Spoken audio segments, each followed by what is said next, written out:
welcome back, and good to have you with us on this gorgeous Saturday Easter weekend. Just where you were going. This is breakfast. No, the weekend's gorgeous. The weekend's gorgeous. Not yeah. you. I didn't say you. I said the weekend. Is it all right today? It was a bit cold this morning. It's cold, but sun's out. Is it? Yeah. All right, there you go. Well, it was. Yesterday. Sorry. 6:37. Anyway, let's have a look at the front pages for you. Start with the Times. Draws attention to Britain's house building crisis. 55 local authorities reportedly suspending development plans. Meanwhile, in The Guardian, we are told that personalised cancer jabs may be ready in 5 years. The Mail gives light to the Princess of Wales reportedly admitting her Windsor walkabout with Harry and Meghan during the Queen's funeral was one of the hardest things she's ever had to do. You can see that on her face. Right, time to go through the papers now, and this is going to be very interesting. Joining us this morning is author Nikki Hodgson. Lovely, Nikki, looking gorgeous. Welcome to it. And obviously legendary broadcaster, Mr. Pete Price, is in the building. Good morning to you. You read that well. You read that well, young Dawn. I know. Love it seeing where you're sitting. I'm not at all tap dancing through this in any way, shape or form. No. But he's inviting about 850 people who've had the BEM honour. Yeah. And charity workers and things. I love it. I absolutely love the story. It's 2 pages. A lot of people are there because of the work they did during the pandemic, and it's a lovely thing to do. So many people are so excited. I think he's really making an effort, trying to cut down on a few bob, and also bringing the right people and getting a little bit rid of the pomp and circumstance and making it more a modern coronation. Of course, I remember. I think so, yeah. I mean, I remember the coronation. None of you will, because I'm older than any of you, and older than anybody in the whole building. It was on your 30th birthday, wasn't it? He's asked me to sit on this side so he can slag me off. Oh, I do, yeah. It's fun. But it was amazing, and the pomp and circumstance was unreal. But it was them and us. Yeah. It was, that. So it's now a different world we're living in. I like what he's doing, and I think it's a great idea to ask lots of people. I sent a little letter saying any chance, and he hasn't replied. You haven't had your invite.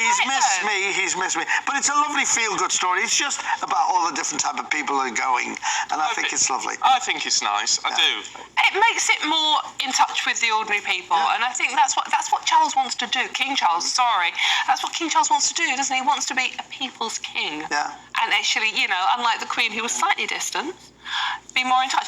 Right, talking of royals, Nikki, we move on to and I remember watching this and thinking she's not comfortable. This is the front page of the Daily Mail today, and this is Kate Middleton admits that Windsor walkabout with Harry and Meghan was one of the hardest things she's ever had to do. Yeah, do you remember those images of how awkward everybody was? Yes. Doing that after the Queen had died. Yeah, so this is actually, the Mail is serialising a new book called Our King, by a royal correspondent, Robert Jobson, and he says that Kate told some of the senior royals it was just kind of unbearable what they had to do. Because I think whatever you think about Kate, whether you like her or loathe her, she's clearly somebody who's in touch with her emotions, and she's very good at, she's got lots of empathy, and she's very good at expressing care for other people. It must have been so stressful knowing that all the cameras want you to have a fight. They're analysing every hand movement and every step of your foot. It must have been unbearable and grieving potentially as well. How can anyone hate her? I mean, because I tell you what, there's something about the Princess of Wales.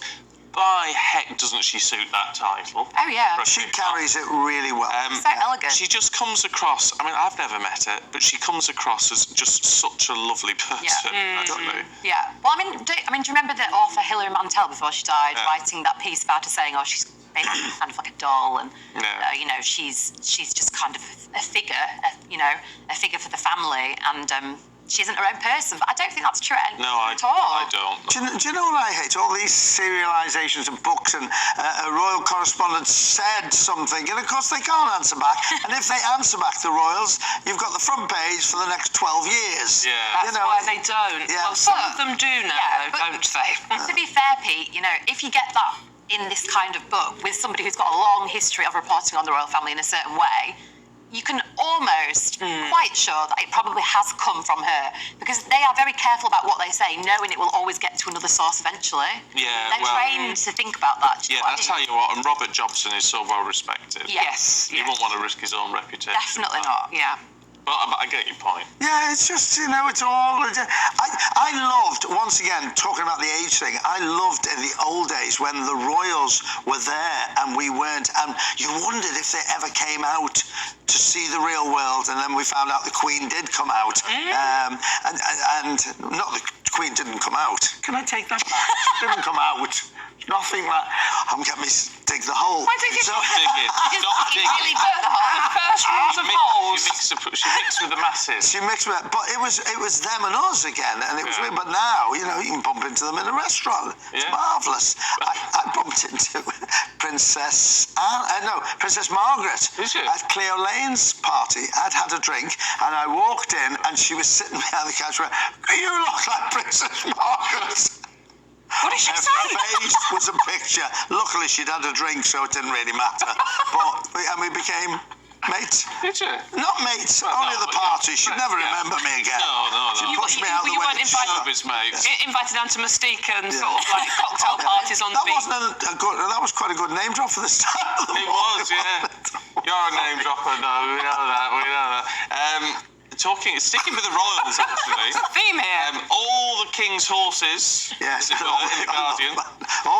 It's got all the king's horses. And I want to do it. All the king's men couldn't put Humpty together again, but we can't. It's all about the horses, and it's been revealed that they're selling horses. He's been selling a few horses. In fact, the estate has got £27 million worth of horses. Some of them have been given as presents, and it says here there is no policy requirement for gifts from people who royal family members know personally to be published and declared. Well, why should they? If I gave you a wedding present and you wanted to sell it, it's your prerogative. Why not? You gave me a Scouse passport. You can't sell that. I wouldn't They'd sell give for you that money, no. No, you couldn't. Still No, but no, listen, horses, I know nothing about it. Of course, we've got Aintree coming up, which we're dead excited about. I'm the only person I worked there for 3 days, but I won't see a horse. I keep away from the horses. What did you do there? Oh, go and interview everyone and Ladies' Day and see them outrageously dressed and love it. But anyway, getting back to the story, is the fact that they've got so much livestock. But it was the Queen's hobby, wasn't it, Dawn? You know what? This is such a typical Guardian story, isn't it? It's not really a story. It's not certainly not a story. It's like, oh my God, they're rich, they've got money, they've got horses. Well, stick that on the front of your newspaper and call it a newspaper still. Imagine if they donated them to charity, and then the Garden probably wouldn't have a problem with that, would they? Probably, Well, exactly, but do you know what I mean? Yeah. The story could have gone a different way, and then they would have been okay with And it. what they forget is, too, these horses cost a fortune to keep. Oh, yeah. Absolute fortune to keep. Yeah, they do. They do. It fills 2 pages. Well, there you go.